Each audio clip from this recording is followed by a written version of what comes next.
real wealth, real life, economic empowerment, real tips, insight on the new Black Wall Street. It's on the new Black Wall Street. He's your host.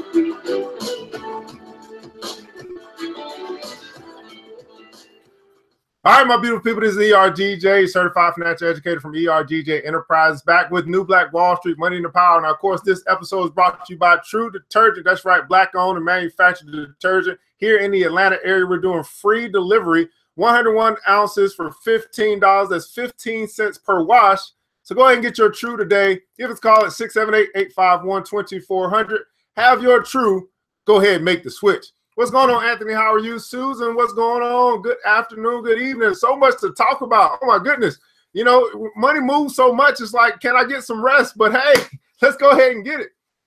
Quick announcements for you guys. Tonight, there's going to be our second day of rolling out Club Millie to roll out the plan. So it was sold out, of course. But if you, happen to be joining us tonight, make sure you check your email.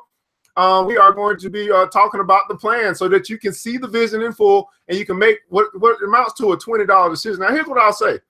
If you wait too long, pretty soon it's going to be a $200 decision. So you want to make that decision as quickly as possible. What's going on, AA Ron in the building? And basically what it is, guys, we're trying to help 1,000 people save and invest $1,000 this year. And at the end of the day, if we decide we're going to come together with our little $1,000, that's $1 million of what we call leverage. That's right. Put in the comments below the word leverage. See, we keep talking about group economics, but then when someone comes and says, hey, I've got something we can do together that will actually do what we call group economics, it comes down to a decision whether we're going to practice what we preach or we're going to keep preaching and protesting. Here's the deal, guys. We also have upcoming on Saturday, Stock Market 101. So if you're a person say, hey, I want to get in the game, I want to learn about this thing that everybody else is getting rich off of, I want to learn how to make my money work for me, you want to sign up for Stock Market 101. That's going to be on this Saturday. We're going to teach you the 7 steps to earning your first stock. So you want to get in that class. I only offer one class a month, if that, maybe every 2 months. I'm so busy. So that's going to be up to you to join in, to make the decision that you are going to learn what the wealthy people know. That is in the comments up above as well. Then on Tuesday, we got currency trading. So if you're interested in learning about foreign exchange, you want to get into that level of trading, then we got that class coming up on Tuesday, and we just released a new session, the Snapchat session. So Snapchat IPO, that information came out today. We're going to talk about it today, but we just released that session. So if you want to get in and talk about money as it relates to Snapchat and the IPO process, then you want to go ahead and get that session as well. Snapchat IPO just released. Early bird sessions, early bird registration is open. Early birds don't last long, so you want the early bird gets the worm. So yeah, basically, if you want to wait, you pay more. End of the day. All right, so let's get into the news, guys. What's going on? Sheila Love in the building. Susan Anderson, what's going on? So, man, it's just so much to talk about. I don't know where to begin. But hey, let's take a look at the overall market today, and then we'll get talk about a couple different things. We're going to talk about Chipotle, Visa, Amazon, Snapchat, and a couple other things today. Uber. Anyway, in the market today, market was down 6 points today. As far as the Dow Jones Industrial Average, the Dow again is the 30 most significant stocks in the stock market, includes things like Nike, Walmart, Visa, and the list goes on. Apple. NASDAQ was down 6 points, and the S&P 500 as a whole, which is the broader range, is 500 significant stocks. It was up 1 point. So basically, it was kind of down today. The market was kind of ho-hum today. Macy's was up 5%. There's a rumor going that Macy's might be looking to sell. So it's a rumor that Macy's might be looking for a buyer. Costco was up 4%. GoPro was down 10%. Under Armour was down 3%. Again, so some people, I want to talk about this Under Armour thing for a second, because Under Armour 3 days ago was down 25%. Yesterday were down 3%, and then they were down again 3% today. So people are like, hey, I want to get in and buy. I told you guys before, you want to wait till the bleeding stops. Their CFO left the company. Under Armour is having a terrible time. They're having a terrible time right now. So, so keep watching it if you're interested in trying to buy low, but wait until the bleeding stops. You don't want to catch a knife while it's falling. Wait until it's lay on the side. Fitbit is up 3% as well today. Citrix was down yesterday, but they made a little bit of return today at 5%. Mead Johnson was up 21%. Oh, 21%. Whew. Oh, that was on a merger and acquisition deal for Mead Johnson. That's why they were up 21%. Ralph Lauren was down 12%. Their CEO quit today.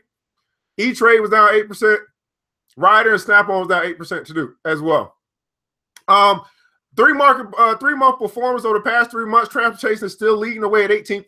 So again, that's kind of where you want to be. Transportation. We got people that, you know, I was talking to a guy today that drives trucks, and I was like, hey, why don't you become a leader in your industry in the transportation field? You can bring some insight as it relates to truck driving and transportation. Anyway, finance is up 17% over 3 months. That's going to be your banks, your insurance companies. Communications up 14%. Health services up 14%. Electronic technology up 14%. And consumer durables up 12%. All of those are the leading sectors for the past 3 months. Give you some insight where you might want to be. Oil is actually a steady up 0.19% today, or 0.2% at 53.64.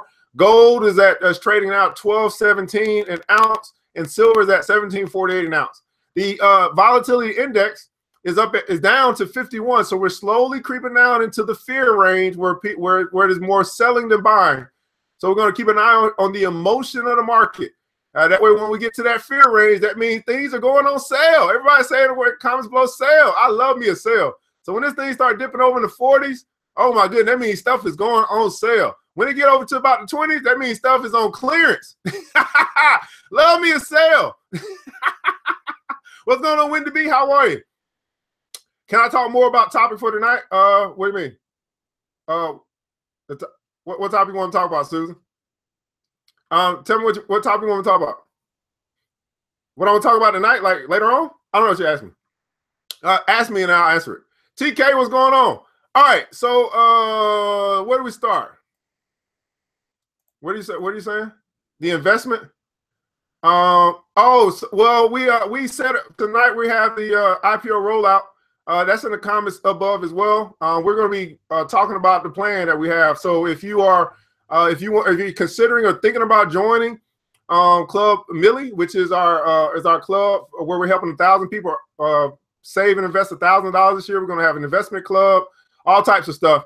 All that stuff is going to be in the meeting that we have later on. So, get a seat at the meeting. I think today is sold out, but get a seat at a future meeting so you get more information about that. I set the meeting up particularly like that. That way, I don't have to keep answering the same questions. It's one place you get the information you need, and you make a decision. So, we got meetings set up all throughout the month on Wednesdays and Thursdays. I think the next 2 meetings are sold out. So again, it's going fast. Get your seats as quickly as possible because people are really starting to come along and join us in this crusade to build wealth together. All right, Chipotle. Woo! Chipotle down. Their sales were down 76. Profit down 76% today, or 76% in the last quarter when they reported their earnings. So Chipotle reported yet another terrible earnings quarter on Thursday. The company said that the quarterly profits were down 76% compared to the same period last year to $16 million from $68 million. So Chipotle has been going the wrong way for quite a little while. And actually, if you listen to my broadcast earlier, I predicted that Chipotle would disappoint. CEO Steve Ells said slumping sales and higher food costs were to blame, but Ells added that he's hopeful 2017 is going to be the year Chipotle will turn around. I'm still not a big believer in Chipotle at this point. But they might turn around. Who knows? I mean, are you guys still eating at Chipotle? You still like the restaurant? Or some other things have kind of taken your fancy? So what's really surprising that Chipotle was up 3% in after hours trading, but I don't think that's going to hold tomorrow.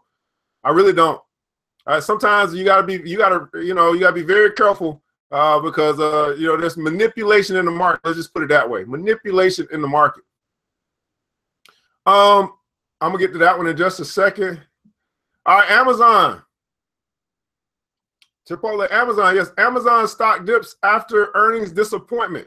So Amazon is flourishing, but not enough for Wall Street. The stock dipped 4% after the company boasted its 7th straight profitable quarter. So it's still profitable with earnings of $749 million. Amazon sales in the first quarter reached $43.7 billion, up 22% from the same period a year ago. Still, they missed analyst expectations. So here's what happens. Analysts put these forecasts out for what they expect the company to do, and then when they miss it, stockholders get upset. But at the end of the day, Amazon is still profitable, and we're actually just saying this might be setting up an opportunity for people to actually get an opportunity to actually get into Amazon because if they're taking a little dip right now, 4% is not a whole lot when you're talking about $830 a share, but any dip at this point for Amazon is actually a good thing for me. I don't know about for you. It's up. Of course, Amazon has been through this before. The stock plunged in October after earnings didn't meet expectations, but it rebounded in months since and flirted with all-time highs in January. In his news release, Amazon CEO Jeff Bezos touted the growth of Amazon Prime. The company now offers more than 50 million items with two-day shipping, a 73% increase since 2015. The services face increased competition. This week, Walmart announced it would offer a two-day shipping on over 2 million items when customers spend more than $35. So Walmart is trying to compete with Amazon. I don't think it's going to happen. Amazon expects to continue growing. It told investors that sales in the first quarter of 2017 will grow between 14 and 23% when compared with the same time period in 2016. So again, Amazon might be down right now, but it might be a great opportunity. Oh yeah, man. So that's what's going on with Amazon. So they didn't meet expectations, but they're still profitable. Still a wonderful, great company to say the least. Visa.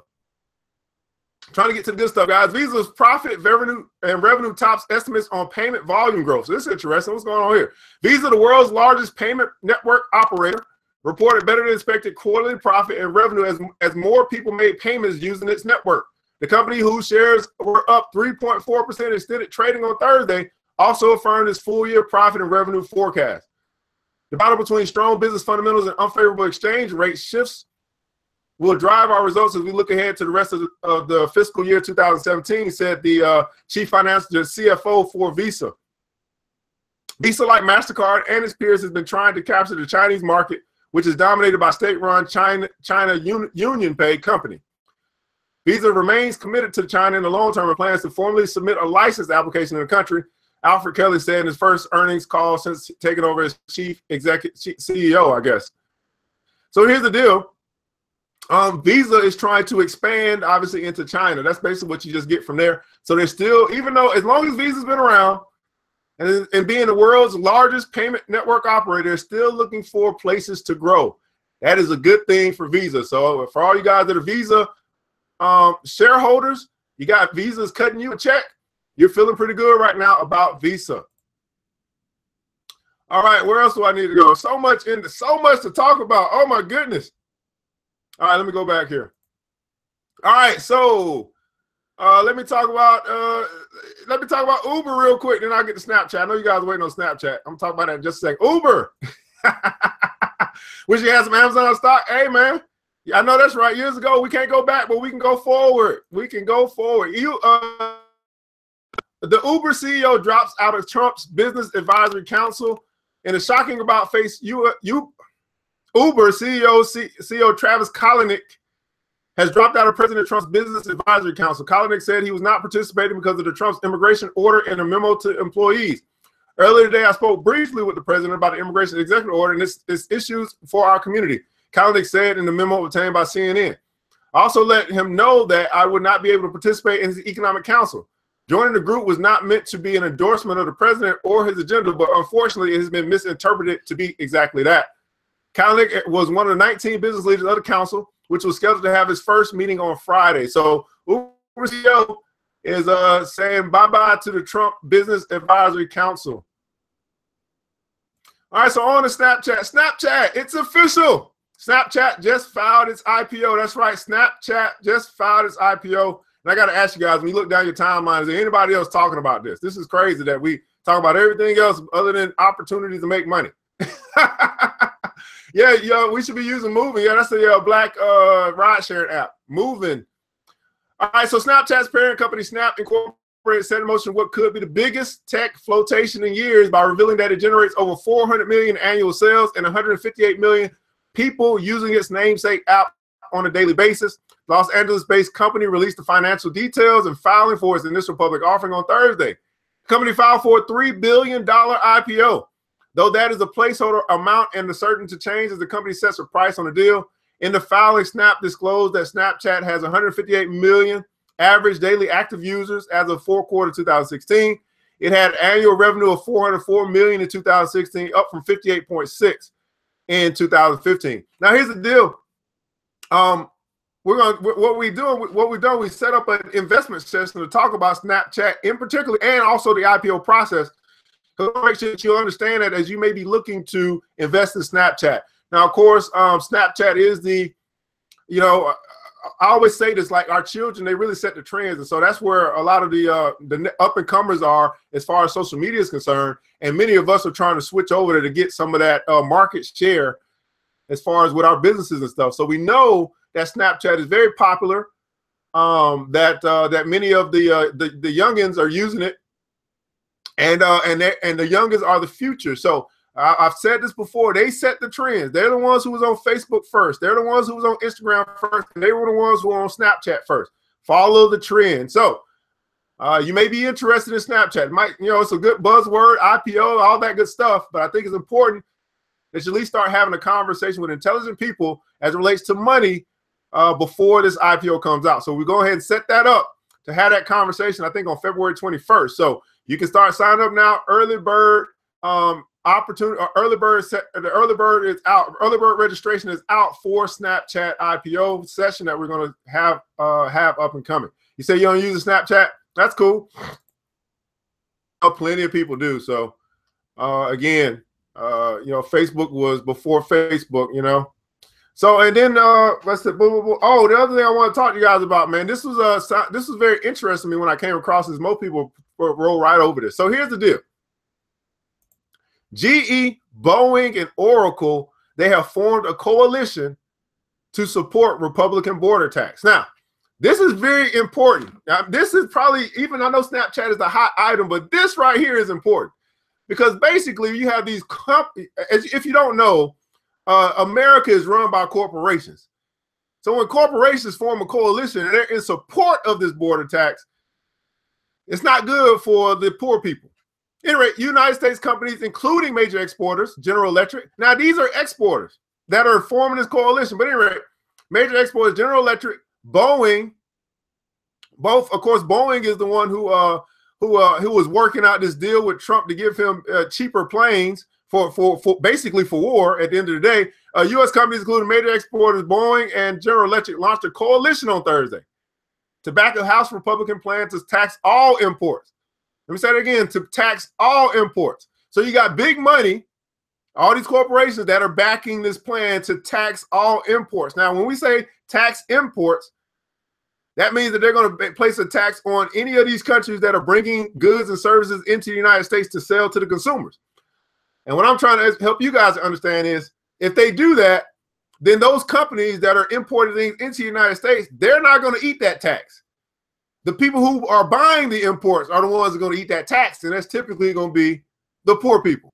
So that is what's going to happen here. Anyway, so let's talk about this. So saying the proposal will support American jobs and American-made products. So basically it's saying, hey, if we tax these imports, then that's going to force Americans to buy more American stuff. Now, what if there was some type of a white American tax? Would that force black people to buy from black people? Is that what we got to do to get our people to support our people? We got to tax y'all on products from white America or from Mexican America or Latin America or China America. Do we got to tax all those other products to get you as an African American to support businesses that are African American? That's what I want to know. What do we got to do to get you to support your own? That's what I want to know. Because, you know, if this is what they got to do to get America to support America, then maybe this same tactic will work if they do it for us. Anyway, just a thought there, you know, just my mind going all over the place. And what about small businesses who buy from overseas companies? Yes, that's going to be very difficult on small businesses. But again, they're going to try to push you to buy your products and services domestically. So because when you start looking at it, the reason why you go overseas, right, is because one, you think it's, you know, it's probably a better product. Let's not get it twisted, right? But two, it's normally cheaper. You're like, shoot, why would I pay, you know, for this suede, whatever, why am I gonna pay this over here when I can get it over here? It's better and it's cheaper. So what they're saying is, hey, if we throw this 20% tax on this thing that you wanted that's better and cheaper, then now it's no longer cheaper. Now you got to decide, well, hey, do I want better for more or what I'm just gonna do with made in the USA? Again, the whole moniker of Trump's administration is what? Make America great again, which means that pay me more. That's basically what it means. So they will lose out as well, right? The small businesses, I don't know. I mean, I mean, everything has its plus and minus. You know what I mean? Everything has its you know, pros and cons to everything, right? So I think that it actually probably will be better for small businesses, but bad for consumers. Small businesses will be fine if you know, because again, if you avoid paying that tax, you can, again, any tax that a small business may pay, they can any tax that a business pays, they can transfer that tax, you know what I'm saying, to the customer, to the consumer. So if I got hit with a 20% tax, that just means I jack my prices up. The consumer pays that tax. That's what sales tax is, right? So you bump up your margin, right? And whatever it is that you're doing, and then they also have to pay the sales tax, so that they cover the tax that you would have had to pay for doing business. I mean, are you anybody that's a small business owner? I hope you guys understand that, right? I mean, I don't know who I'm talking to here, but I don't want to go too much into this whole business conversation, but you get what I'm saying. No EPA, Damon. Can you EPA estimated? What does that stand for? What are we talking about there? Dang, what's going on? All right, so the group comprised more than 25 U.S. companies and dubbed the American Made Coalition. Again, look at this name, American Made Coalition. The coalition that is backing the Republican plan to tax all imports. It includes Dow Chemicals, Eli Lilly and Company, Pfizer, and Oracle. The companies confirmed. The group's launch underscored a growing division in corporate America over the House Republican proposal that could cut corporate income tax to 20% from 35%. So no wonder why they're backing this thing, because they want to cut their taxes. It's all about corporate greed, and exclude export revenue from taxable income and impose a 20% tax on imports. Trump sent a mixed signals about border tax, and the House proposal could face difficulties in the United States Senate, where some Republicans question whether it would unduly raise prices for U.S. consumers and businesses. Again, like I just said, companies that rely heavily on imports, such as retailers Target and Best Buy, outweigh the benefit of a lowered headline corporate tax. Net exporters like Boeing and companies that are prudently domestic U.S. concerns say they would benefit. So now what happens here is, if this goes through, which it probably will at the end of the day, now this gives us clues on, okay, who should we short and who should we be going all in on? Because they're basically telling us, hey, if all of your business is based off of imports, you're going to lose, right? Target, Best Buy, probably a lot of these retailers that are already losing, already doing bad anyway. But if you're a business that is primarily domestic, you're going to benefit. In other words, you're going to win. In other words, hey, I need to get my money behind some of these domestic companies if this stuff goes down. This is how you interpret the news. This is how you find clues or investment clues when you're reading the news. Now, I might just tag that. This is how you find investment clues when you're reading the news. Damon, what's up, man? What is EPA? I thought you was going to be able to type that by now. No EPA estimated. What are you saying? I don't know what that is. At any rate, American workers and businesses are not competing today on a level playing field with foreign competitors because of an outdated, unfair tax system, said John Gensel, a spokesman for a coalition. The current tax system unfairly subsidizes imports on foreign goods, the group said. David Lewis, Lilly's vice president, again, he's in the coalition of finance and corporate tax, said in a statement to the group, the group supports the House Republican blueprint. Many of the companies in the coalition, including Boeing and GE, successfully formed their own group in 2015 to save the Export-Import Bank, a government-backed loan program. Look at this. That helps foreign buyers purchase American exports. Meanwhile, the Retail Industry Leaders Association, which represents more than 120 trade associations and companies, launched a separate coalition on Wednesday to fight it. So basically, you got retail, again, it's basically telling us retail is not where you want to be. If you are going to be there, you need to be thinking about, doing some shorting or doing some puts on the retail industry, because basically a lot of retail stuff from overseas. So they're gonna, if this goes down, which it probably will, when you got big corporations like this that are backing big money like this, that are, you know, because when you think of GE and Boeing, they far outweigh a Target and a Best Buy. Like, who is targeting Best Buy to GE and Boeing? You know what I'm saying? Like, they don't stand a chance. They don't have enough money to fight this battle. Oh, the Environmental Protection Agency. What were you saying about that? Are you talking about the the Dakota pipeline? Are you talking about the how they've been muted? They can't talk. They can't do anything on social media anymore. I don't know why you mentioned that.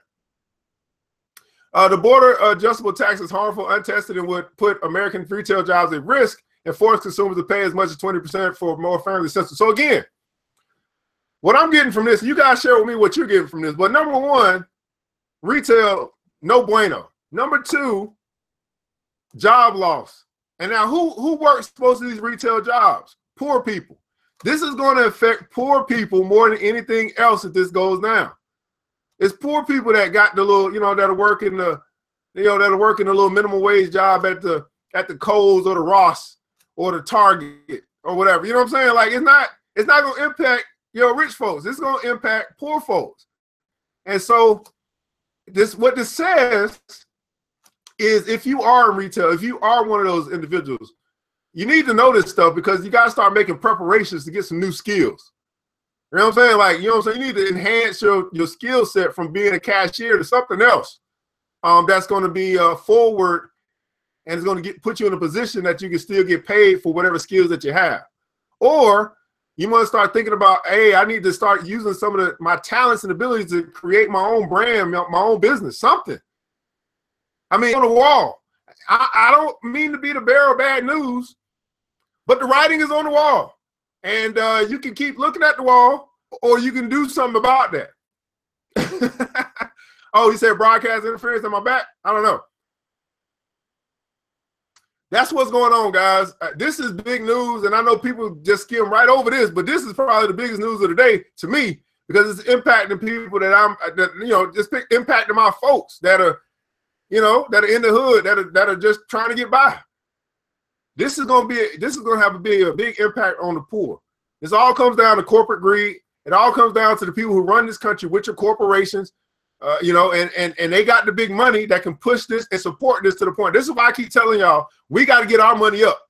So that, I mean, we may not get to the big corporate level when they got billions of dollars, but when we rally and put our $1 trillion buying power together, we are a corporation as one. But for some reason, we just continue to give them our dollars. We continue to support them in everything they do.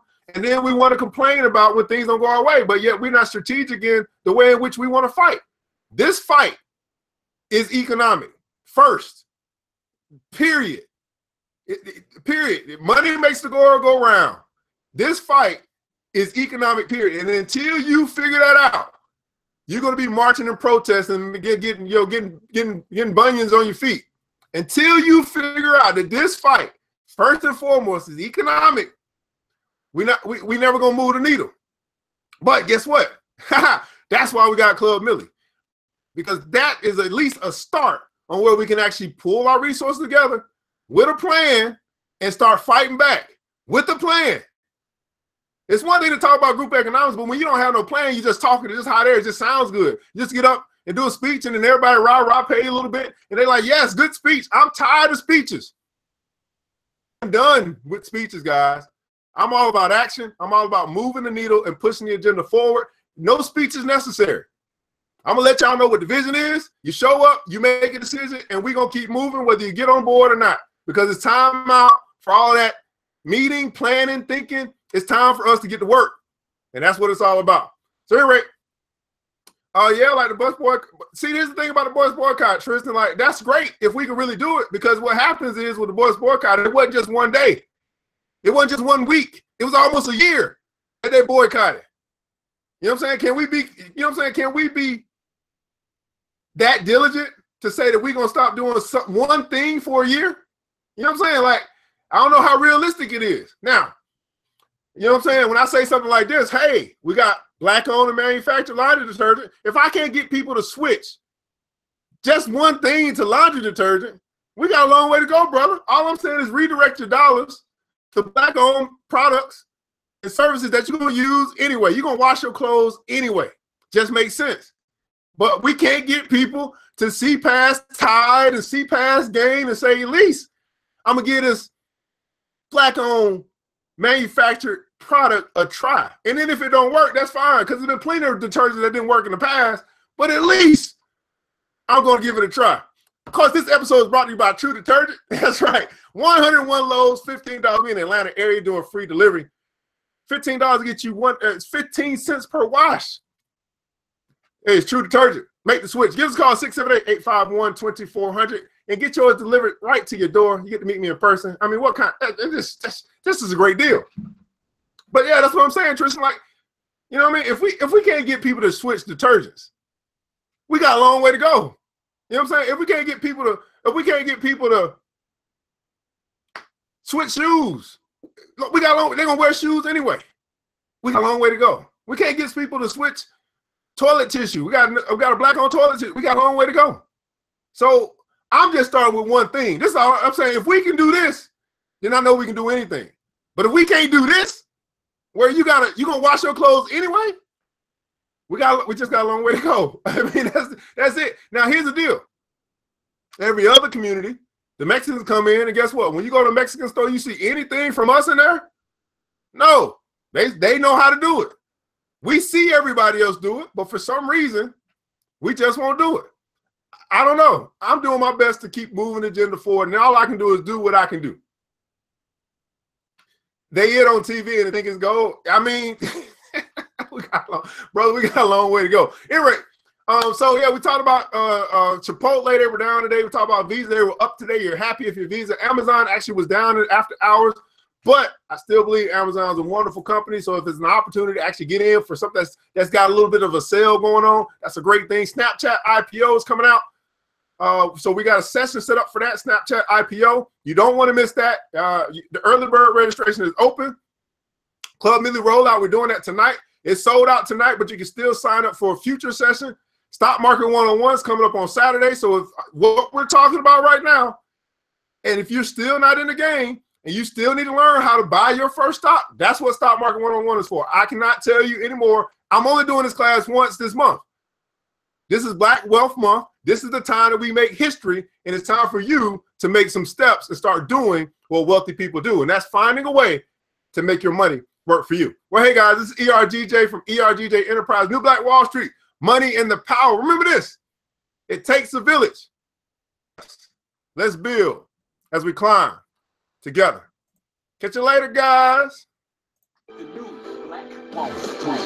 Thanks you for joining the show. We gave a lot of great tips, but it's time to go. Take the knowledge we shared, hope you use it and grow. We'll see you all there in the next episode of The New Black Wall Street.